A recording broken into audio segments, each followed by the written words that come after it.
Best bank for YouTube payment in India. तो guys आपका channel monetise होने के बाद जब आपके YT स्टूडियो में $100 कंप्लीट हो जाता है एंड अगर आपने अपने एडसेंस अकाउंट में अपनी आइडेंटिटी और एड्रेस वेरीफाई करके रखा है and US tax form fill कर लिया है तो यूट्यूब से फर्स्ट पेमेंट पाने के लिए आपको पेमेंट मेथड सेलेक्ट करने के लिए बोला जाता है, यानी आपको बैंक अकाउंट ऐड करने के लिए बोला जाता है। अब हमारे देश में कोई एक बैंक तो है नहीं, बहुत सारे बैंक है। तो सवाल ये है कि आखिर हम कौन सा बैंक ऐड करें, कौन सा बैंक यूट्यूब पेमेंट के लिए बेस्ट रहेगा। तो देखो, यूट्यूब पेमेंट पाने के लिए कोई भी बैंक सेलेक्ट करने से पहले हमें ये 3 बातें ध्यान में रखनी चाहिए। पहला तो ये कि उस बैंक में यूट्यूब को पैसा भेजने में कोई दिक्कत ना हो, यानी वो बैंक विदेशी मुद्रा को एक्सेप्ट करे। देखिए, यूट्यूब एक अमेरिकन कंपनी है और यूट्यूब से हम जितनी भी कमाई करते हैं वो सब अमेरिकी डॉलर में होती है एंड यूट्यूब को इंडिया या फिर किसी भी देश में पैसा भेजने के लिए स्विफ्ट कोड की जरूरत पड़ती है। अब जिन लोगों को स्विफ्ट कोड के बारे में नहीं पता है उनको मैं बता दूं कि स्विफ्ट कोड, जिसको बैंक आइडेंटिफायर कोड BIC भी कहते हैं, ये 8 से 11 कैरेक्टर का एक यूनिक कोड होता है जो किसी भी बैंक या फिर फाइनेंशियल इंस्टीट्यूशन का इंटरनेशनल आइडेंटिफिकेशन नंबर होता है। उसका यूज इंटरनेशनल मनी ट्रांसफर के लिए होता है। जैसे देखो, भारत के अंदर अलग अलग बैंकों के बीच में लेन देन करने के लिए IFSC यानी कि इंडियन फाइनेंशियल सिस्टम कोड की जरूरत पड़ती है। वैसे ही एक देश के बैंक को दूसरे देश के बैंक के साथ लेन देन करने के लिए स्विफ्ट कोड की जरूरत पड़ती है। ये IFSC कोड से अलग है। स्विफ्ट कोड का फुल फॉर्म है society for world wide interbank financial telecommunication. ये होता कैसे है तो देखो, एक एग्जांपल के लिए मैं आपको स्टेट बैंक की मुंबई ब्रांच का स्विफ्ट कोड बता रहा हूँ,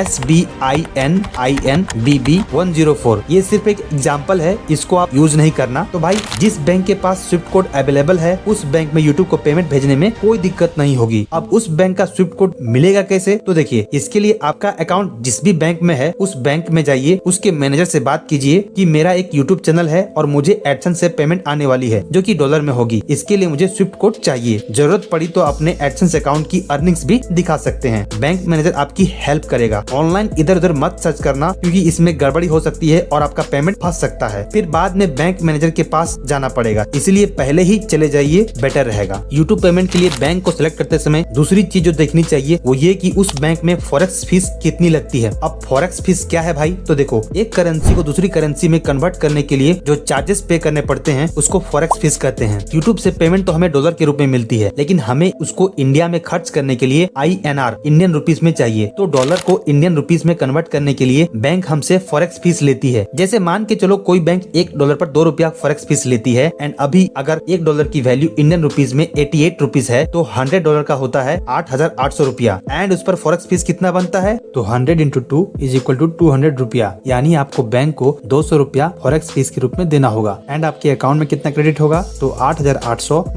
200 = 8,600 रुपया। अब अलग अलग बैंक की फॉरेक्स फीस अलग अलग होती है, इसीलिए जिस बैंक की फॉरेक्स फीस सबसे कम होगी वही बैंक बेस्ट होगा। तीसरी चीज जो हमें देखनी चाहिए वो ये है कि हमारा पेमेंट कितना जल्दी हमको मिलता है। देखिए, यूट्यूब हर महीने के 21 से 22 तारीख के बीच में पेमेंट रिलीज करती है एंड हमें हमारा पेमेंट उसके कितने दिन बाद अकाउंट में क्रेडिट होता है ये देखना बहुत जरूरी है। कोई बैंक 1 दिन लगाता है, कोई 2 से 3 दिन लगाता है एंड कोई तो 1 हफ्ते भी लगा देता है। इसलिए जो बैंक जितना कम टाइम लेता है वही बेस्ट है। चलो, ये तो थी 3 बातें जिसके आधार पर हम डिसाइड करेंगे कि कौन सा बैंक बेस्ट बैंक है। अब बात कर लेते हैं बैंकों के बारे में। तो देखो, इंडिया में 2 तरह के बैंक है, government bank and private bank. तो पहले गवर्नमेंट बैंक की बात करते हैं। वैसे तो भारत में as of now 12 government banks है, बट हम बात करते हैं टॉप 5 बैंक की। तो टॉप 5 बैंक में शामिल है state bank of India, bank of Baroda, Punjab national bank, bank of India, union bank of India. अब सवाल यह है कि इन टॉप 5 गवर्नमेंट बैंकों में से किस में जाएं? SBI में जाएं, बैंक ऑफ बड़ौदा में जाएं या फिर पंजाब नेशनल बैंक में जाएं? SBI की जहां तक बात की जाए तो SBI का जो फॉरेक्स रेमिटेंस है वो काफी बढ़िया है। देखिए, यूट्यूब से हमारा पैसा पहले फॉरेक्स डिपार्टमेंट में आता है, फिर वो इंडियन रुपीज में कन्वर्ट होकर हमारे अकाउंट में क्रेडिट होता है। कई बार हमको फॉरेक्स रेमिटेंस का फॉर्म फिल करना होता है। SBI में जो फॉरेक्स रेमिटेंस है काफी अच्छा है, मतलब हमारा पैसा हमको जल्दी मिल जाता है। फॉर एग्जांपल, अगर एडसेंस ने आपका पेमेंट 21 तारीख को रिलीज किया है तो SBI में आपको पैसा 22 को ही मिल जाता है, या नहीं तो फिर 23 को तो मिल ही जाना है। SBI में सबसे अच्छी बात यह है कि इसमें पेमेंट डिले नहीं होता है, तुरंत मिल जाता है। अब बात करते हैं कन्वर्जन रेट की, यानी कि फॉरेक्स फीस की। तो देखो, SBI में फॉरेक्स फीस ना तो ज्यादा हाई है और ना ही ज्यादा कम,